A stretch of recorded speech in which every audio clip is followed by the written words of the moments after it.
Okay, so here's the scene where the movie has to continue to justify its own existence. We have done the stupid, ridiculous mashup sequence montage of black forms of music in a barn in the 1930s. Isn't it great, Ryan Coogler? Yeah, man, you know what I'm saying? This is my vision and shit. Yeah. Loving that shit. So it's like, okay, what are we going to do for the next, hour, Ryan? What are we doing?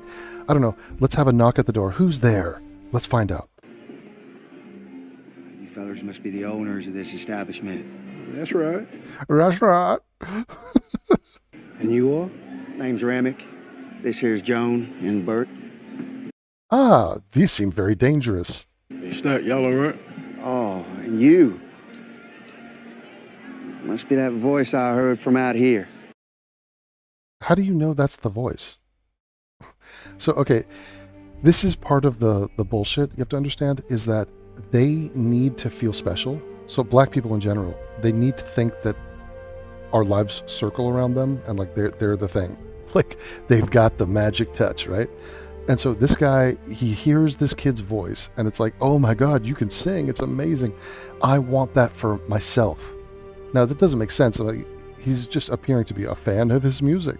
You know, he's a fellow folk singer.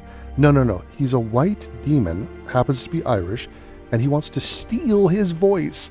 Like he's Ursula from The Little Mermaid. Do you remember that? She stole the voice of Ariel. Kind of interesting that they race swapped Ariel, and it's the exact fucking same trope. So Ursula, the White Witch, she remained a White Witch. We cast Melissa McCarthy, the fatso, to play her, right? She steals the voice because white people steal. They steal the essence and the soul of the black. Don't you understand? The blues, they helped become rock and roll. That was some of the foundational forms of music that created rock and roll. So we stole rock and roll from the black. Don't you understand? Now, the blacks did steal folk music and took from the local folk music of the area. They also stole our instruments and used them. So they stole our language too. I mean, you could call it stealing. I mean, they borrowed it heavily, culturally appropriated it. I mean, I don't know, religion, throw that on board. Whatever. They don't like to talk about that. They like to keep score of the things we took from them. And this is a little Irish guy. He's here because he likes this kid's voice and he wants to steal it like he's Ursula the Sea Witch. Oh, it was beautiful. Goddamn beautiful voice. Even through these walls. Just three horribly evil white people at your door. Where y'all from? Just down the road. And how far is that? North Carolina. Y'all clan? Sir. Y'all clan. Y'all clan. He wrote that. He fucking wrote that, dude. So the Ku Klux Klan, they have the greatest marketing department in the history of time. And it really actually reminds me of modern day internet, which is the biggest gift that the far left has is the far right, and vice versa. So if you're on the right and you need a boogeyman or somebody to like be outraged by, you have the far left. And if you're the far left and you're looking for some thing to like rally around and, you know, generate hate towards, you look at the far right.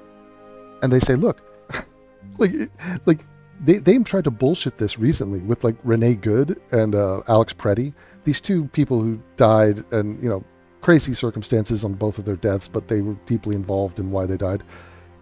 And the far left pretended, and just the whole left pretended, that those deaths meant that there was fascistic warfare in the streets and they're being murdered and executed in the streets. They wished that were the case. And they tried to literally wish away. They wished away the fact that Renee Good drove a car into a guy and he felt the need to defend himself. They wished away the fact that Alex Preddy brought a loaded gun and resisted arrest, and then his gun accidentally discharged because he had a shit gun that's known for accidental discharge. And that spooked the guys and they shot him. So it's an iffy gray zone case, and both tragic, whatever. It's not what they wanted it to be. It's not what they're purporting it to be. But that didn't stop them.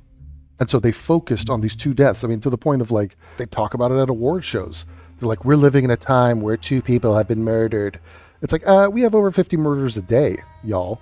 Yes, but I don't like those murders. What? What do you mean you don't like them? Well, they don't suit me. I can't use them. It's a black guy doing it. Oh, okay. So let's forget those. Well, no, we believe in equality and music. Yeah, we're not the fucking Klan. The hell is he talking about? First of all, women, were there women in the Klan? So this is the point. He's bringing back the specter of the Ku Klux Klan. And they extend the KKK to today. Like, they're like, oh, it's everywhere. That's who you are. That's like an insight into you guys. You're them. They do the same thing with slavery. Less than 1% of whites own slaves. You all own slaves. You're all slave owners, essentially. You benefit from it. You're all guilty of the sin of the few that I have found. Okay. We don't do that to them. If we did do this to them, they would be fucked because, they kill more than slave owners in the Klan. So I don't even know, why are the slave owners bad? Oh, because they did slavery. You did slavery. Blacks did slavery. Blacks sold those very people into slavery. We ended slavery. Why are we still talking about this? Why are we still here talking about it? Okay, no, forget that. What about the Klan? Klan's bad. Why? They killed people. You kill people. You kill a lot more people. But who, though? Well, I don't know. The gangs, like the Bloods and the Crips and like individual blacks, like throughout history, ever since this time, since the 1930s to now, you've killed more people than the Klan. And yet we talk about the Klan like it's the worst scourge ever to, like, you have to understand, it's already a loss. We should not be talking about the Klan, okay? They're pointless. They don't exist. No one's in favor of them. Fuck the Klan, okay? Like, but they don't want that. They want the Klan to survive. They are marketing for the Klan. That's why Spike Lee did a movie like 10 years ago about the Black Klansman. He's like, let's talk about the Klan again in 2016. Okay, and now it's 2026. Let's keep talking about the fucking Klan. Now, do you understand that we're aware of why you're doing this? We're aware why you're doing this. Okay, like, you want to play the victim. You want to demonize white people. We're all the fucking Klan. That's why you'll never stop talking about the Klan, because you want to talk about the Klan, because you are de facto forcing every white person to feel guilty about the Klan, or we are the Klan. Like, Jesus Christ, dude. We just came here to play. Spend some money, have a good time. Yeah, they're just simple musical folk. I mean, they're not the Klan. Shit. I mean, they are demonic vampires. Like, they're not even human beings, and they're here to kill you. So they're far worse than the Klan. Here, I'll show you. And then he cuts to the musical little thing and to this wide shot, and he's pulling out his guitar in a violent fashion as if he's pulling out a shotgun. Like, dude, 3 Irish folk singers are not a threat to anyone. If these people were walking down the sidewalk towards you, you wouldn't be threatened. If they were in an elevator with you, you wouldn't be threatened. If they're at your door and you're holding a fucking barn party, there's no threat to anybody. So for Ryan Coogler to pull away and pretend like they were about to pull out guns was fucking demented and retarded. But it's like, oh man, the ominous specter of 3 white Irish people at your door. Holy shit. I pick poor Robin clean. Pick poor Robin clean. I pick his head, I picked his feet. I would have picked his body, but it wouldn't fit to eat. Oh, I pick poor Robin clean. Pick poor Robin clean. Low-key banger of the summer. This is an anthem. And these black people are like, damn, it is pretty good, though. And I'll be satisfied having a family. You folks ain't bad. Oh, Lord, didn't that jaybird laugh when I picked poor Robin clean. Poor Robin clean. I picked poor Robin clean. Lord, didn't that jaybird laugh when I picked poor Robin. Just a minute. Oh, it's just about to get good. No, I believe you. But this here a juke joint. Blues music? We got money and we ready to spend it with y'all. Sounding damn near perfect, and you're saying we ain't welcome. No, I'm saying you get down that road, you get back into town. Plenty of white barrel houses down there. This because we're... Yeah, it's because of that, dude.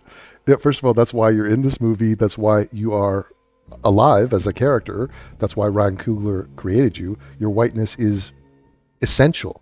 You have to be white because you are now the evil bad guys of this movie, and they need to conquer you. You need to pose a threat to them. They're the good guys. And yes, it's about you being white. So now he's laughing like, oh, so you guys are racist. We're not allowed in, even though we got money. And then he's about to point out to this low IQ gangster thug, is it a little bit hypocritical? You got a white woman right behind you. All right. How'd she get in? And that is none. Now, that is none of your business. I'm here because I'm a mud shark, and I'm also an octoroon, if you must know. Here, because she family.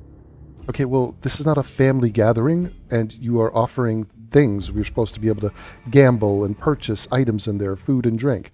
We have money. What, is our money not good here? So this is the part where segregation is okay when they do it. So they can have all black universities. Howard University is an all black college. They just lost to Michigan University, but they covered the spread. They can do that. So segregation's bad. Oh, it's super bad, but it's good when we do it. It's all right. And here's the justification. It's okay when we do it because we don't want to let you white folk in because, drum roll, screenwriter, here's Ryan Coogler, the 3 white people trying to come into your party are demonic vampires. That's why. We are us. Join the flying monkeys.